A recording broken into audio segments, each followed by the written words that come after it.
Hi hello friends, എല്ലാ കൂട്ടുകാർക്കും നമ്മുടെ മഴതോരു മുമ്പേ സീരിയലിന്റെ ഇനി വരാൻ പോകുന്ന ഒരു അടിപൊളി എപ്പിസോഡിന്റെ ഒറിജിനൽ എപ്പിസോഡിന്റെ റിവ്യൂയിലേക്ക് തന്നെ സ്വാഗതം കേട്ടോ. ചാനൽ ആദ്യമായിട്ടാണ് കാണുന്നുണ്ടെങ്കിൽ ഒന്ന് സബ്സ്ക്രൈബ് ചെയ്ത് ലൈക്ക് ചെയ്ത് സപ്പോർട്ട് ചെയ്യാൻ വേണ്ടി മറക്കല്ലേ. അങ്ങനെ നമ്മുടെ അലീനനെ വിട്ട് നമ്മുടെ വല്യപ്പച്ചൻ തിരിച്ച് പോയിരിക്കാട്ടോ. അലീനക്ക് ഭയങ്കര വിഷമമാണ്. കാരണം വല്യപ്പച്ചനും കൂടി ഇല്ലാത്തതുകൊണ്ട് ആ വീട്ടിൽ ഒറ്റപ്പെട്ട പോലെയായി അലീനാട്ടോ. കുറെ നായ്ക്കളുണ്ട് തനിക്ക് സംസാരിക്കാനായിട്ട്, അല്ലാതെ ആ വീട്ടിൽ വേറെ ആരുണ്ട്? തന്റെ പപ്പ തന്നോട് സംസാരിക്കില്ല. വേലക്കാരാണെങ്കിലോ തന്നോട് ശത്രുവിനോട് സംസാരിക്കുന്ന പോലെയാണ് തന്നോട് പെരുമാറുന്നത്. ഇനി ഈ വീട്ടിൽ എങ്ങനെയാ ഒന്ന് കഴിയാന്നൊക്കെ ആലോചിച്ച് അലീന ആകെ വിഷമത്തിലിരിക്കുകയാണ്. വല്യപ്പച്ചൻ പോയി കഴിയുമ്പോൾ ആ സ്റ്റെപ്പിലിരിക്കുന്ന അലീന അവിടെ നിന്ന് എഴുന്നേക്കുന്നില്ല കേട്ടോ. എന്തൊക്കെയോ ആലോചിച്ചുകൊണ്ടിരിക്കുകയാണ്. ഇത് കണ്ടുകൊണ്ട് സ്റ്റാൻലി അവിടേക്ക് അങ്ങോട്ടും ഇങ്ങോട്ടും നടക്കുമ്പോഴും അലീനെ ശ്രദ്ധിക്കുന്നുണ്ട്. അലീന അവിടെ നിന്ന് എഴുന്നേക്കുന്നില്ല.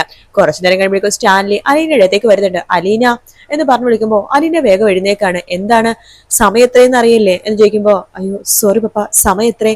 ഭക്ഷണം കഴിക്കേണ്ട സമയം, വാ ഭക്ഷണം കഴിക്കാം. പപ്പ എനിക്ക് വേണ്ട, എനിക്കൊട്ടും വിശപ്പില്ല. അതെന്താ നിനക്ക് വിശപ്പില്ലാത്ത? അത് പിന്നെ വേണ്ട പപ്പ. എനിക്ക് മനസ്സിലായി, അപ്പൻ ഇവിടെ നിന്ന് പോയോണ്ടായിരിക്കും അല്ലെ.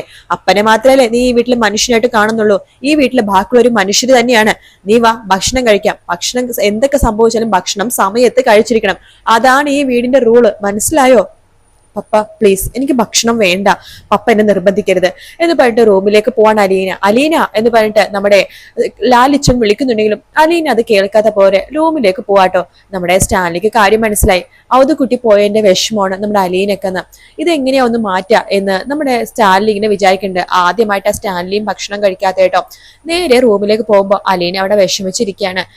ഇവളുടെ വിഷമം എങ്ങനെയാ ഒന്ന് മാറ്റാ എന്നൊക്കെ ആലോചിച്ച് നമ്മുടെ സ്റ്റാൻലിയും അങ്ങോട്ടും ഇങ്ങോട്ടും നടക്കുന്നുണ്ട്. അലീന ഭക്ഷണം കഴിക്കേ എന്നൊക്കെ പറഞ്ഞ് വിളിക്കുമ്പോൾ അലീന കഴിക്കുന്നേ ഇല്ല. അതിനുശേഷം പിന്നീട് തന്റെ പപ്പക്ക് വിഷമാവണ്ട എന്ന് വിചാരിച്ചിട്ട് അലീന ഭക്ഷണം കഴിക്കാൻ വേണ്ടി പോകുന്നുണ്ടെങ്കിലും ഭക്ഷണം കുറച്ച് കഴിക്കാണ് അലീന. ആരുടെ മിണ്ടുന്നുമില്ല, സംസാരിക്കുന്നുമില്ല, നോക്കുന്നുമില്ല. പിറ്റേ ദിവസം അലീന വീണ്ടും അടുക്കളയിലേക്ക് കയറുമ്പോൾ പൗലോസിന്റെ അഹങ്കാരം, കാരണം ഇത്രയൊക്കെ സംഭവം ഉണ്ടായിട്ടും നമ്മുടെ ലാലിച്ചൻ അവിടെ നിന്ന് പറഞ്ഞയച്ചില്ലല്ലോ. അതിന്റെ നല്ലൊരു അഹങ്കാരം നമ്മുടെ പൗലോസിന്റെ മുഖത്ത് നന്നായിട്ടുണ്ട് കേട്ടോ. പൗലോസ് പറയണ്ടോ, ഇവിടെ സപ്പോർട്ട് ചെയ്തിരുന്ന ആള് പോയപ്പോഴേക്കും ചിലരുടെയൊക്കെ മുഖം മാറിയല്ലോ വിനോദേ എന്ന് പറയുമ്പോ വിനോദ് പറയണ്ട്, അതെ അതെ, ഇനിയിപ്പോ സപ്പോർട്ട് ചെയ്യാനും കൂടെ നിൽക്കാനും ആളില്ലല്ലോ എന്നൊക്കെ പറഞ്ഞിട്ട് കുത്തുവാട്ടോ അലീന അതൊന്നും തന്നെ മൈൻഡ് ചെയ്യുന്നില്ല. അലീന നോക്കുമ്പോ പൗലോസ് വീണ്ടും തന്റെ ആ തനി സ്വഭാവം കാണിക്കാണ്. മീനിന്റെ വലിയ കഷ്ണം മുറിച്ച് കളയുക, സാധനങ്ങളൊക്കെ വെറുതെ വേസ്റ്റ് ചെയ്ത് കളയുക ഒക്കെ ചെയ്യണം. അലീന അതൊന്നും നോക്കുന്നുണ്ടെങ്കിലും തിരിച്ചു ചോദ്യമൊന്നും ചോദിക്കുന്നില്ല. അലീന അപ്പുറത്തേക്ക് പോവാണ്. പൗലോസ് പറയണ്ടോ, പത്തി ഒന്ന് താനിട്ടുണ്ട്, എന്തായിരുന്നു അഹങ്കാരം എന്ന് പറയണം. അതെ അതെ എന്ന് വിനോദ് പറയണ്ടേ, ഇനിയിപ്പൊ നമുക്ക് പഴയ പോലെ ആവാം എന്നൊക്കെ പറഞ്ഞ് സംസാരിച്ചുകൊണ്ടിരിക്കാട്ടോ. അലീന ഒന്നും മിണ്ടാതെ അടുക്കളയിൽ പോണ കാണുമ്പോ സ്റ്റാൻലിക്ക് മനസ്സിലായി അവിടെ എന്തോ ഒരു പന്തികേട് നടന്നിട്ടുണ്ടെന്ന്.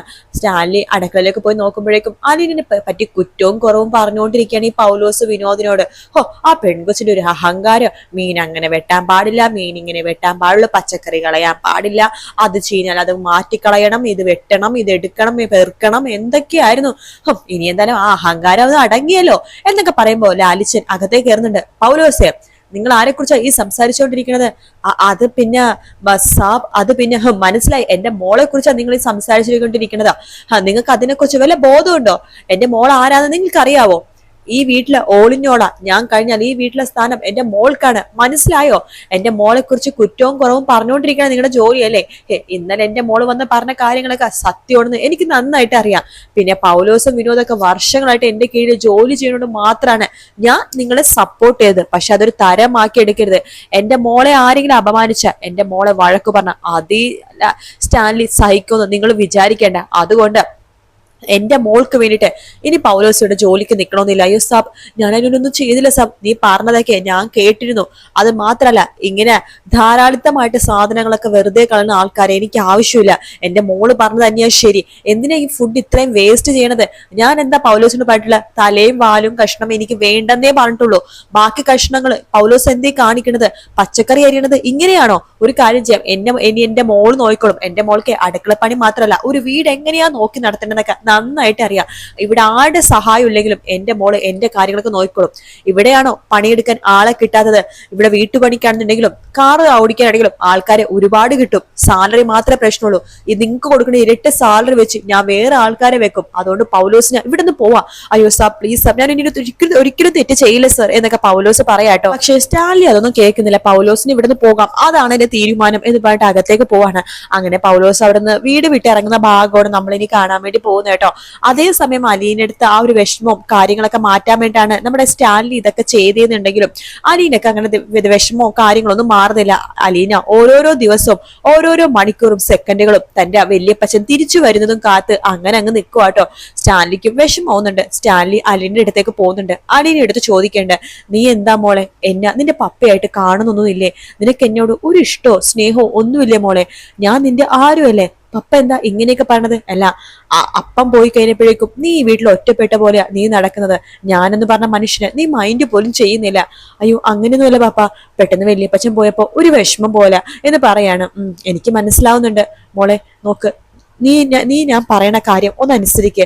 ഞാനേ ഉടനെ തന്നെ ഒരു വലിയൊരു ഓഡിറ്റോറിയം എടുക്കാൻ വേണ്ടി പോവാണ്.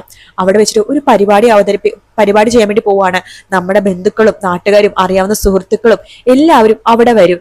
അവിടെ വെച്ചിട്ട് ഞാൻ അനൗൺസ് ചെയ്യാൻ വേണ്ടി പോവാ, നീ എന്റെ മകളാണെന്ന്. പപ്പ അങ്ങനെ പറഞ്ഞു കഴിഞ്ഞാ അത് വലിയ പ്രശ്നവുമില്ല പപ്പ. പപ്പയുടെ കുടുംബജീവിതം അതൊന്നും നീ നോക്കേണ്ട കാര്യമില്ല. നോക്ക്, നീ എന്റെ മോളാണ്. അതിന് ലോകത്ത് വിളിച്ചു പറയേണ്ട സമയം ആയിരിക്കുകയാണ്. അല്ലെങ്കിൽ നാളെ പല ചോദ്യങ്ങളും വരും. ഈ പൗലോസിനെ പോലത്തെ പല ആൾക്കാരും നിന്റെ തലയിൽ കയറി കുതിര കയറാൻ വേണ്ടി വരും. ഈ ഒരു വേലക്കാരനെ ഇത്ര അഹങ്കാരം ഒന്നുണ്ടെങ്കിൽ എത്ര ആൾക്കാർ നിന്നെ ആ രീതി കാണുമെന്ന് എനിക്ക് നന്നായിട്ട് അറിയാം. പിന്നെ നാളെ എപ്പോഴെങ്കിലും എനിക്ക് എന്ത് സംഭവിച്ചാലും നീ ജീവിക്കണ്ടേ എന്റെ മകളായിട്ട് തന്നെ. അതുകൊണ്ട് ഈ ഒരു അനൗൺസ്മെന്റ് നല്ലതാണ്. ഒരു ഫാമിലി ഗെറ്റ് ടുഗദർ അതിനെ ഞാൻ തീരുമാനിച്ചിട്ടുണ്ട്. ഇനി വലിയ അപ്പച്ചൻ വരുമ്പോഴേക്കും അതിനെക്കുറിച്ച് സംസാരിക്കാൻ വേണ്ടിയിട്ടാണ് ഞാൻ തീരുമാനിച്ചേക്കുന്നത്. ഓൾറെഡി ഞങ്ങൾ അതിനെക്കുറിച്ച് സംസാരിച്ചതുമാണ്. അതുകൊണ്ട് ഉടനെ തന്നെ അങ്ങനത്തെ ഒരു പ്ലാൻ ഞാൻ ചെയ്യാൻ വേണ്ടി പോകുവാണ് എന്നൊക്കെ പറഞ്ഞിട്ട് സ്റ്റാൻലി അപ്പുറത്തേക്ക് പോവാട്ടോ. അലീനക്ക് ആകെ ടെൻഷൻ ആവാണ്. ഇങ്ങനത്തെ എന്തെങ്കിലുമൊക്കെ സംഭവം വെച്ചു കഴിഞ്ഞാൽ അത് വലിയ പ്രശ്നമാവില്ലേ? തന്റെ പപ്പയുടെ കുടുംബജീവിതം നശിഞ്ഞു പോവില്ലേ? നാട്ടുകാരൊക്കെ എന്ത് സമാധാനം പറയും എന്നൊക്കെ ആലോചിച്ച് നമ്മുടെ അലീന അതിനെ കുറിച്ച് അത് ടെൻഷനായിട്ട് നിൽക്കാട്ടോ. മനു അലീനെ വിളിക്കുന്നുണ്ട്. ഹലോ അലീന, എന്താണ് ഇന്ന് കോളൊന്നും കണ്ടില്ലല്ലോ?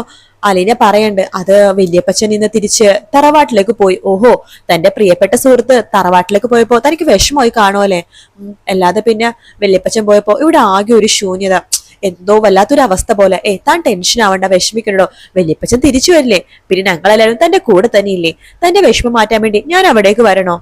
ഇവിടേക്കോ? മനുവേട്ടൻ വരുമോ? പിന്നെ വരാതെ താനൊന്ന് വിളിക്കേണ്ട താമസം, ഞാൻ വന്നിരിക്കും. അല്ലെങ്കിൽ താൻ വിളിച്ചില്ലെങ്കിലും ഞാൻ വരും. തന്നെ ഇത്രയും ദിവസം ഒന്നും കാണാതിരിക്കാൻ എനിക്ക് പറ്റില്ലടോ എന്ന് മനു പറയാണ്. അലീനക്ക് സന്തോഷമാവുന്നുണ്ട്. ശരിയെന്ന് വേണ്ട അലീന ഫോൺ വെക്കാണ്. മനു തീരുമാനിക്കാണ് ഒന്ന് അവിടെ പോയിട്ട് നമ്മുടെ അലീനെ കാണണമെന്ന് തീരുമാനിക്കാട്ടോ. വൈജയന്തി ആണെങ്കിലോ വീട് തകിടം മറിക്കാണ്. വൈജയന്തിനെ ആരും മൈൻഡ് ചെയ്യുന്നില്ല കേട്ടോ. വൈജയന്തിക്ക് അതൊന്നും സഹിക്കാൻ പറ്റുന്നില്ല. വൈജയന്തി ഓരോരോ കോലാഹലം ഉണ്ടാക്കുന്നുണ്ട്. ആ ഭാഗവും നമുക്ക് ഇന്നത്തെ നാളത്തെ എപ്പിസോഡിൽ കാണാൻ വേണ്ടി പറ്റും കേട്ടോ. വീഡിയോ ഇഷ്ടപ്പെട്ടാൽ ലൈക്ക് ചെയ്യുക, സബ്സ്ക്രൈബ് ചെയ്യുക, കമന്റ് ചെയ്യുക. മറ്റൊരു വീഡിയോ കാണാം. Take care, bye bye.